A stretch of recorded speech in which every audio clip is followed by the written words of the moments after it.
Cbank, salah satu aplikasi bank digital favorit gue dan gue pribadi menggunakan.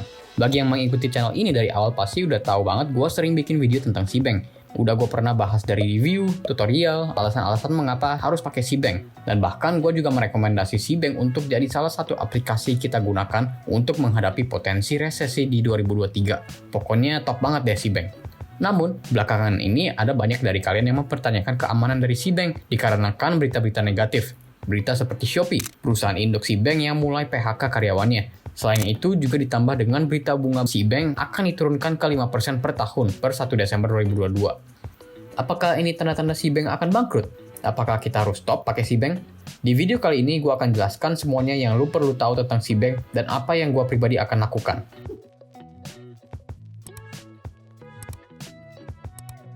Sedikit background untuk Cbank, sebelumnya dia adalah sebuah bank bernama Bank Kesejahteraan Ekonomi yang diakuisisi oleh Citigroup. Citigroup ini adalah perusahaan internasional yang sudah melantai di Bursa Efek Amerika dengan market cap sebesar 28 triliun US dollar. Jumlah yang udah nggak main-main lagi ya.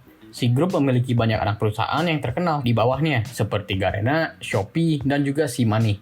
Makanya Cbank ini memiliki support yang kuat di belakangnya. Selain itu, tentunya Cbank juga sudah terdaftar dan diawasi oleh OJK, jadi udah resmi legal di Indonesia. Namun, terkait berita Shopee PHK karyawannya, dampaknya gimana untuk Cbank? Balik lagi kita harus lihat holding company-nya dulu. Performance limited di stok Amerika sebenarnya lagi kurang baik. Udah minus 85% dari 1 tahun lalu. Omsetnya terus bertumbuh dari tahun ke tahun, tapi kerugian bersihnya turun dari 433 miliar US dollar ke 900 miliar US dollar. Ini menunjukkan bahwa perusahaannya memiliki banyak PR yang harus dilakukan untuk mencapai profitabilitas. Dan makanya harga sahamnya merosot banget. Salah satu alasannya adalah dari bisnis e-commerce Shopee-nya, di mana selama ini mereka bakar-bakar duit demi menjadi marketplace terbesar di Asia. Makanya baru-baru ini Shopee melakukan PHK nggak cuma di Indonesia, tapi juga di negara lain demi efisiensi perusahaan. Nah, gimana kalau lini perusahaan yang lain seperti Cbank? Beda sama Shopee, Cbank sudah berhasil mencetak laba positif per Juni 2022 kemarin. Bahkan di Indonesia, cuma ada 3 bank digital yang berhasil memiliki keuangan positif di 2022, yaitu Alobank Indonesia, Bank Jago, dan Cbank. Yang sebelumnya rugi sebesar 231 miliar rupiah, Cbank berhasil melakukan turnaround dengan mencetak laba bersih positif sebesar 6 miliar. Cbank bertumbuh pesat sekali di tahun 2022 ini, dan usernya juga makin banyak. Perkembangan ini dibantu oleh ekosistem yang disupport oleh Citigroup, di mana transaksi antar anak perusahaannya seperti Shopee, Shopee PayLater, dan Garena dipermudahkan, sehingga menambah kenyamanan bagi konsumen. Walaupun Cbank sudah untung dan terus growing, induk perusahaannya Citigroup masih rugi. Sehingga itulah kenapa bunga Cbank diturunkan ke 5% per tahun di bulan Desember 2022 ini, demi efisiensi perusahaan keseluruhan.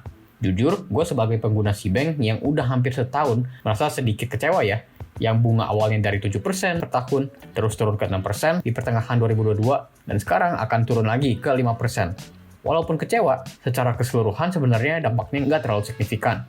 Ayo kita coba lihat hitungannya. Gue pribadi menggunakan Cbank untuk menaruh sebagian dari alokasi dana darurat gue. Jadi jumlah nominal di Cbank gue nggak begitu besar. Biasanya di bawah 7,5 juta untuk menghindari pajak bunga. Misalnya saldo Cbank gue ada 5 juta rupiah. Dengan bunga 7% per tahun, return per harinya adalah 959 rupiah. Dengan 6%, return per harinya 822 rupiah. Dan dengan 5%, return per harinya turun lagi jadi 685 rupiah. Returnnya udah turun sebesar 29% dari sebelumnya.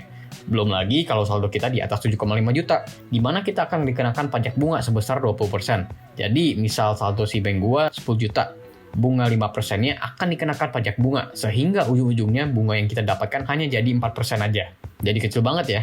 Tapi balik lagi, ini tergantung ke nominal saldo yang lu taruh di Cbank. Walaupun returnnya pasti berkurang dari sebelumnya, tapi sebenarnya nggak begitu terasa. Yang awalnya bisa dapat 350.000 per tahun, sekarang cuma bisa 250.000, cuma beda 100.000 rupiah. Beda kalau kamu taruh duit gede di sini ya, seperti 100 hingga miliaran rupiah. Selisih perbedaannya bisa sampai jutaan rupiah dan baru berasa.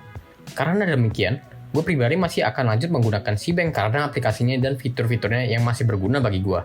Bunga 5% per tahun juga masih oke karena masih kurang lebih sama dengan tingkat inflasi dan juga masih tinggi dari bank-bank konvensional lainnya.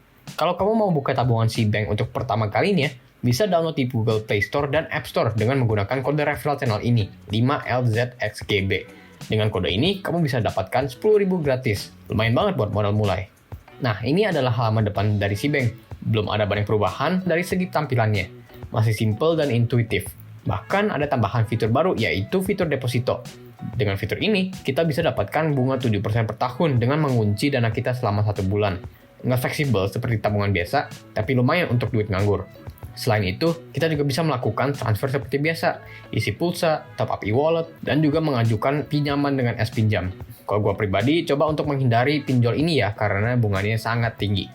Selain itu, di Cbank juga nggak ada biaya admin, gratis transfer 1 kali per bulan, dan bunganya cair setiap hari. Ini contohnya ya, hasil bunga Cbank masuk ke saldo gua setiap hari. Mantap banget buat tambahan dikit-dikit. Nah, di antara semua fitur yang keren ini, menurut gua ada satu fitur krusial yang kurang, yaitu fitur QRIS. Tanpa QRIS, dari Cbank kita nggak bisa transaksi langsung dengan scan barcode. Karena nggak ada kartu fisik dan nggak bisa tarik duit ATM juga, untuk melakukan transaksi di Cbank, kita terbatas dengan transfer aja.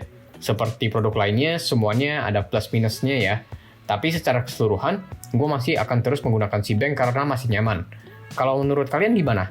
Apakah kalian akan mulai menggunakan Cbank atau pindah ke bank digital lain dengan bunga yang lebih tinggi? Komen di bawah ya. Leave a like kalau kamu suka dengan video ini, subscribe untuk video-video seperti ini setiap minggunya. Thank you for watching and see you in the next one. Salam sukses!